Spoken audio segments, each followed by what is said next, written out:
representative last January, I know why Rick Baker gave it to me.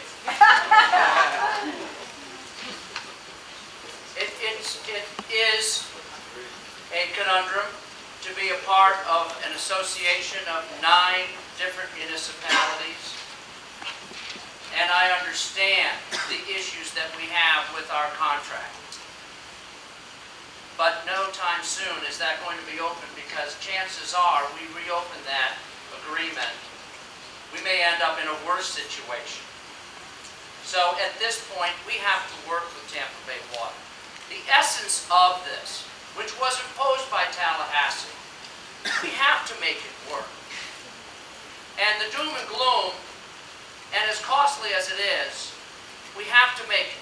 Desal is now working at 20 million gallons a day. The optimum is 25. That's a pretty good record. We also have a reservoir that it was built wrong before my time. But I had to vote to fix it because it is an integral part of our water scheme. And we have to fix it.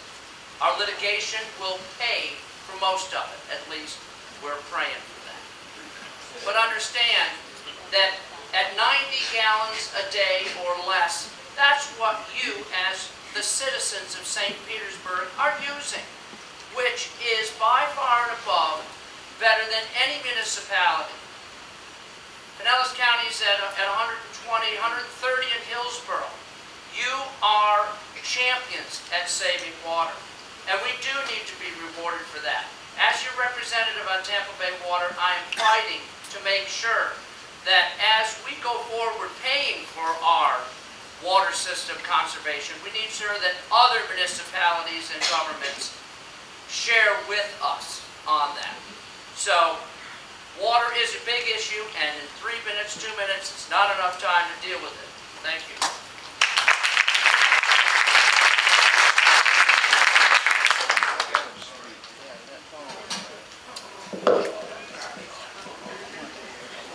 The issue is water, and yes, it is a problem, and yes, it hasn't been solved. I respectfully disagree with Mr. Williams.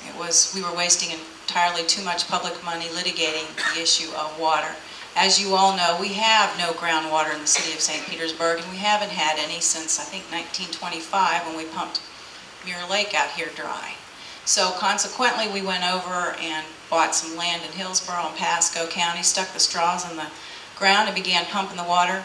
So much so that we were damaging the environment. And so the city was sued by SwiftMud or whatever environmental regulation agency was in existence at the time. The city was suing other various folks with West Coast Water Authority, and I may confuse some of the parties, but what we quickly realized is we were wasting money on attorneys. And I'm an attorney. I like to make money on litigation. However, not public dollars, because we really needed to direct that money towards identifying new sources of water. That being said, I think we can do more in the way of conservation here in the city of St. Pete. When I left council, we were losing approximately 1 million gallons per day in leaky pipes. We're now up to 1.4 million gallons per day in leaky pipes. So we can accelerate our replacement program for our pipes. That's in the short term. We can implement landscape ordinances. Twice while I was on city council, I moved to implement a series of ordinances and strategies to deal with the drought. Twice my proposal died for lack of a second. 2 of the folks who could have seconded it are sitting right next to us. What we could do is require pool covers. There's an awful lot of water that is lost through evaporation, and we could, Tampa Bay Water Authority-wide, implement a system where we require pool covers so we don't lose the water through evaporation. Xeriscaping's good. We need to go to gray water.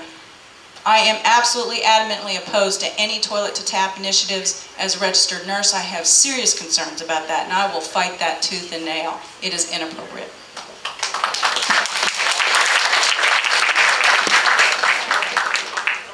A couple of corrections. I was not on the city council. I came on in 1998.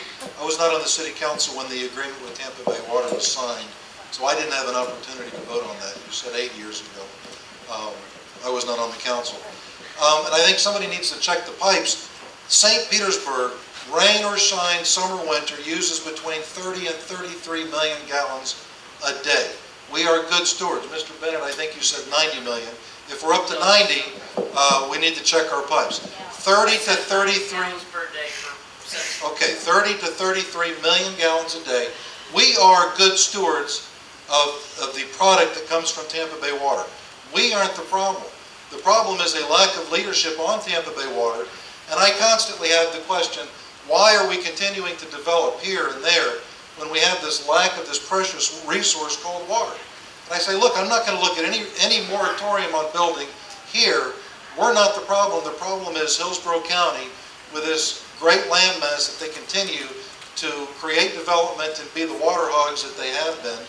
That's the problem. And until we have a regional look at a potential moratorium on any type of construction, then we have that lack of leadership at Tampa Bay Water. We're not going to have a solution.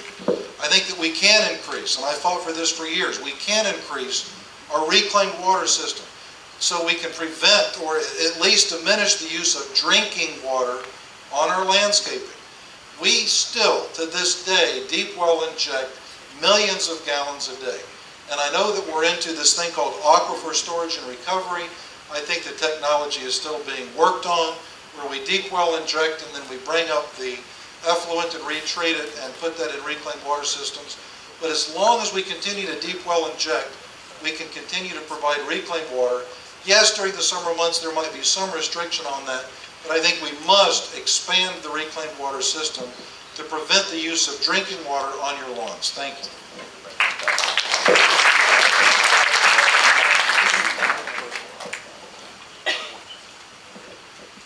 One morning you're going to wake up and turn on the pipes and turn on your faucet and there's no water going to come out. The next natural disaster in the state of Florida will be water. And that's why if you take the issue of water very seriously, you need to have someone on Tampa Bay Water who's going to lead, not follow. And what I mean by that is, you look at the reservoir. The reservoir had cracks in it, but we voted to fix it, as opposed to looking at like Tampa, who had the Leroy Selman Expressway fault, and they got, if you read the St. Petersburg Times this morning, they got $75 million in restitution. We should have been looking for money from those builders who built the reservoir improperly with cracks in it to say, how do we find more ways, more water resources? Not only that, we built a desal plant over there on the Hillsborough County, where there's brackish water. It's a desalinization plant. You should have built it in an area where there's salt water going into it. It's working better now, but we need to be more, we need leadership on Tampa Bay Water. We need someone who understands what water and water means to our communities. We need to have more ordinances that deal with watering lawns and other things in our community. And then finally, there are places in the Middle East and other places where they have water, they're creating water and desal plants for 45 cents a gallon. We've not looked to any of those places. It's right here in Dunedin, they're creating water out of desal plant for much cheaper than we have. We entered into a bad agreement, and now we're paying the cost for Tampa and other folks to have water. And we need leadership on Tampa Bay Water.